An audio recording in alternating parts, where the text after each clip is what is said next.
안녕하세요. 올데이 PT 최두만 트레이너입니다. 오늘은 제가 가슴 운동을 준비했는데 벤치프레스 하지 말라는 제목을 보고 다들 좀 의아하게 생각을 하셨을 거라고 생각을 해요. 근데 처음에 이제 헬스장에 오셔서 운동을 물어보시는 분들 중에 벤치프레스 이제 중량을 늘리려면 어떻게 해요? 이렇게 물어보시거나 가슴 근육 키우려고 이제 벤치프레스 해야 되는데 뭐 너무 힘들다, 잘 안 된다 이런 얘기 하시는 분들 진짜 많아요. 제가 그때 한번 이제 여쭤보는 게 푸시업은 잘 하시나요? 거의 대부분 벤치프레스 중량 안 늘어요, 뭐 자세가 잘 안 나와요, 어려워요, 가슴이 안 자라요 이러시는 분들 보면 팔굽혀펴기를 잘 못하는 분들이 거의 대부분이에요. 그래서 오늘은 벤치프레스 하기 전에 팔굽혀펴기부터 한번 배워보도록 하겠습니다. 자, 팔굽혀펴기 이제 바닥에서 하거나 뭐 이런 식으로 이제 스미스 머신을 활용해서 푸시업바를 만들어서 진행을 해주시면 되는데요. 어깨 넓이에 따라서 넓이를 좀 조절을 해주시는 게 좋은데 너무 넓게 잡는 건 좋진 않아요. 가슴을 딱 바에 댔을 때 팔꿈치가 너무 벌어지지 않는 선에서 그립을 잡아주시면 되고, 여기서 중요한 게 코어에 힘을 주고 배에 힘을 준 상태에서 그대로 몸을 일자로 유지한 상태로 그대로 발을 밀어내 주시면 돼요. 천천히 쭉 내려가서 가슴을 찍고 그대로 발을 밀어주시면 되는데, 팔꿈치가 너무 올라가거나 어깨가 뒤로 밀려난 상태, 이런 상태로 푸시업을 하면 어깨 부상을 입을 수가 있습니다. 그래서 어깨를 앞으로 밀어주고 살짝 눌러주는 느낌. 여기서 팔꿈치가 너무 위로 올라가지 않고 옆구리를 향해서 지나는 느낌으로 내려갔다가 그대로 몸 전체를 한 번에 쭉 밀어주시면 돼요. 자, 푸시업 같은 경우는 이렇게 진행을 하시면 되는데, 회원님들이 푸시업 한 개도 못 하는데 벤치프레스부터 배우려고 하시는 분들이 정말 많아요. 그런 경우에는 가슴의 성장이 절대 일어날 수가 없어요. 팔굽혀펴기가 안 되는데 어떻게 벤치프레스를 하겠어요? 내 몸무게도 지금 컨트롤을 못하는 상태에서 바벨로 무게를 늘린다? 이거는 완전 어불성설이기 때문에 저는 푸시업을 먼저 많이 하시는 걸 추천을 드립니다. 자, 이제 푸시업이 어느 정도 완성이 되시고 개수도 잘 나오고 이제 가슴 근육에 좀 자극도 잘 느낀다, 벤치프레스를 들어가면 되겠죠. 벤치프레스도 한번 배워봐야 될 텐데, 자, 일단은 벤치 세팅이 되게 중요합니다. bench는 항상 이 레그 정중앙에 세팅을 해주시고, 벤치에 누웠을 때 바가 내 가슴에 걸려서 하시는 분들 되게 많아요. 이렇게 하면 굉장히 위험해요. 발을 뽑아서 렉 밖으로 빼줘야 되는데 이렇게 되면 거의 배를 찍죠. 바가 배를 찍기 때문에 가슴 운동이 많이 되진 않을 거예요.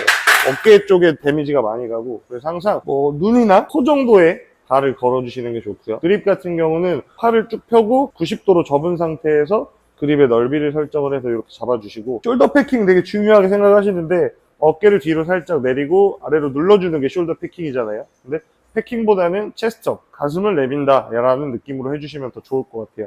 너무 숄더 패킹에 집중을 하게 되면 어깨 움직임이 제한이 되기 때문에 위험해질 수가 있어요. 여기서 팔꿈치를 펴서 락아웃 걸고 그대로 쇄골 아래쪽으로 쭉 끌고 내려와서 그대로, 자, 천천히 자연스럽게 천천히 내려와서 팔꿈치가 몸 뒤를 지나는 느낌으로 가슴을 터치하고 그대로 쭉 밀어주시면 돼요. 중요한 거는 완전한 수직 궤적이 나오는 것보다는 약간 밀 때는 약간 쇄골 쪽으로, 내려올 때는 약간 가슴 쪽으로, 이렇게 쇄골, 가슴, 쇄골, 가슴. 가슴이라고 하면 좀 헷갈릴 텐데 명치 정도? 명치에서 살짝 위에, 거기서 쇄골 쪽으로 쭉 밀어주시면 되는데, 여기서 어깨가 딸려서 밀려 나가면 등이 굽으면서 이제 어깨 부상을 입을 수가 있어요. 그래서 어깨는 뒤로 살짝 내려놓은 상태에서 중력에 의해서 살짝 눌린 상태, 이 상태 그대로 천천히 내렸다가 그대로 밀어주시면 돼요.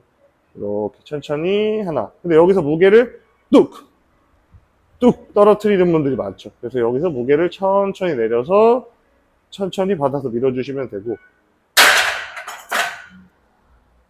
자, 벤치프레스 할 때 사람마다 신체 조건이 다르겠죠. 어깨 넓이도 다르고 팔 길이도 다르고 몸통 두께나 넓이도 다를 거예요. 그립을 너무 좁게 잡으면 안 되는 경우에 대해서 설명을 드릴 건데, 몸통이 엄청 얇은 분들, 되게 보통 마른 분들이죠. 몸통이 얇으면 바벨의 구간이 굉장히 커져요. 근데 이런 분들이 그립까지 좁게 잡으면 엄청 많이 내려가야 되고 팔꿈치가 몸 뒤를 지나는 이런 구간이 커지기 때문에 어깨 쪽에 데미지가 많이 받아요. 그래서 좀 그런 분들은 그립을 살짝 넓게 잡으시고 바벨이 가슴을 터치하지 않아도 괜찮습니다. 저 같은 경우에 몸통이 앞뒤로 좀 자라는 편이라서 옆으로 넓지 않고 앞뒤로 크는 편이라 가슴을 찍는 걸 좀 선호하는데, 흉통이 엄청 크신 분들 같은 경우에는 바벨을 조금 좁게 잡아도 괜찮다. 사람 신체 구조에 따라서 다르고 내가 통증 정도, 뭐 어디 팔꿈치가 아파, 어깨가 아파, 이런 경우에 좀 이렇게 전문가한테 자세를 체크 받으시는 걸 추천을 드려요. 세 번째 운동은 플라이 머신을 활용해서 운동을 할 건데, 이것도 이제 사람마다 세팅 값이 달라져야겠죠. 가슴 근육이 되게 타이트해서 어깨가 잘 안 열리시는 분들 같은 경우에는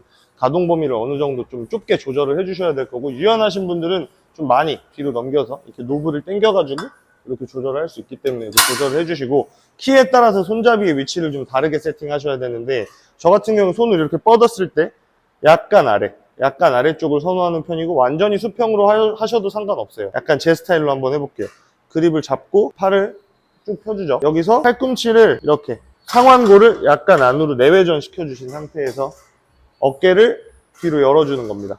여기서 팔꿈치 살짝 구부리고 그대로 팔꿈치 움직임 없이 손만 가운데로 모아주시면 돼요. 여기서 중요한 거는 어깨가 솟거나 너무 내리거나 너무 뒤로 모으거나 앞으로 나가지 않아야 돼요. 그냥 중립 상태가 제일 좋아요. 가슴만 내밀어 주시고 그대로 모아서 버텨주고, 천천히 저항을 느끼면서 천천히 열었다가 힘있게 폭발적으로 모아주고 천천히, 자, 폭발적으로 모아주고 천천히. 처음에 하시는 분들 같은 경우에는 팔꿈치가 움직여요. 팔꿈치 움직이면 최대한 배제를 해주셔야 되고, 팔꿈치는 살짝 굴곡된 중립 상태에서 천천히 어깨만 열었다가 모아서 닫아주시면 됩니다. 천천히 열었다가 모아서 닫아주시고, 자, 여기서 저항을 버티지 않고 이렇게 하시는 분들 정말 많이 봐요. 이렇게 하면 가슴 근육에 자극을 받을 수가 없겠죠. 가슴이 중력을 버티면서, 무게를 버티면서 열렸다가 모아주고 수축해주고, 천천히 열었다가 강하게 수축해주고, 천천히 열었다가 강하게. 대신에 이제 던지듯이 미는 거는 좋진 않아요. 그래서 속도감을 주되 막 이렇게 하시는 분들 많이 봤죠. 헬스장에서 이렇게 운동 되게 오래 하신 아버님들, 헬스장 가시면 이렇게 운동하시는 분들 많은데, 이렇게 하시면은 다칠 수도 있어요. 근데 안 다치는 경우도 있어요. 뭐 운동 그렇게 30년, 40년 하신 그 아버님들도 계신데 안 다칠 수도 있겠지만, 우리는 최대한 부상을 방지하면서 운동을 해야 되니까. 마지막으로 알려드릴 플라이 벤치프레스, 각도에 대해서 되게 이제 논란이 많죠. 근데 저 같은 경우에는 플랫 벤치에서 그렇게 많이 높이지 않고, 거의 막 이렇게 어깨 운동하듯이 높여서 하시는 분들이 계세요. 그러면 이거는 어깨도 아니고 약간 가슴도 아니고 이런 각도가 돼버리는 거죠. 그래서 저는 한 플랫에서 한 15에서 20도, 뭐 30도 안쪽에서 운동을 하는 게 좋고요. 여기서 하지법을 되게 중요하게 생각하시는 게 좋아요. 덤벨 같은 경우에는 바벨이랑 다르게 양쪽이 따로 놀기 때문에, 손바닥을 보시면 엄지손가락, 이 두덩이라고 하는 이 살이 있습니다. 이 두덩에서 이렇게 대각선으로 궤적이 걸리게, 이렇게 걸리게 잡아주시는 게 좋아요. 그립을 잡았을 때 이렇게 대각선으로 살짝 걸려서 그립을 강하게 잡고 그대로 얹어주시면 돼요. 여기서 손목이 이렇게 꺾이는 분들, 손목이 뒤로 넘어가시면 되게 위험하기 때문에 덤벨 위쪽, 머리 쪽 끝을 잡아요. 이 아래쪽을 잡으면 안으로, 이제 손목이 안으로 이렇게 되기 때문에 바깥쪽으로 이렇게 살짝 열어주는 느낌으로 이렇게 잡고 있어요. 그래서 이렇게 잡고, 얘도 마찬가지로 숄더 패킹 너무 신경 쓰지 마시고 가슴만 들어서 벤치를 강하게 눌러주세요. 등으로. 그다음 발은 강하게 바닥에 접지를 해주시고, 발로 밀면서 등 눌러주고 그대로 수직으로 밀어주는 겁니다. 약간 덤벨 프레스 할 때 제일 실수 많이 하는 게, 손이 이렇게 열려서 거의 플라이 동작처럼 하시거나, 손이 안으로, 몸쪽으로 들어와서 팔꿈치가 안으로 굽어 들어가거나. 근데 손이랑 팔꿈치는 수직 정렬이에요. 무조건 수직 정렬. 수직 상태에서 그대로 수직으로 밀어주시면 돼요. 천천히 내려가서, 얘도 마찬가지로 둘, 천천히 내려가서 강하게 밀어주고, 셋, 천천히, 넷, 다섯, 요런 식으로. 자, 오늘 이렇게 짧고 굵게 가슴 운동 4가지 해봤는데, 헬스 처음 하시는 초보자분들은 일단 집에서 푸시업부터 한번 해보세요. 푸시업이 잘 안 되는 경우에 벤치프레스나 이런 덤벨 프레스 같은 운동을 해봤자 중량이 올라가지도 않고 가슴 근육의 자극도 못 느끼고 크게 의미가 없어요. 무조건 푸시업을 뭐 50개 정도, 100개 정도는 할 수 있는 그런 상태를 만들어 주시고 나서 벤치프레스를 하는 거를 추천을 드립니다. 오늘도 득근하시고 유익한 영상이었다라고 하면은 인스타그램 팔로우랑 유튜브 구독하고 좋아요 좀 눌러주시길 바라겠습니다. 감사합니다.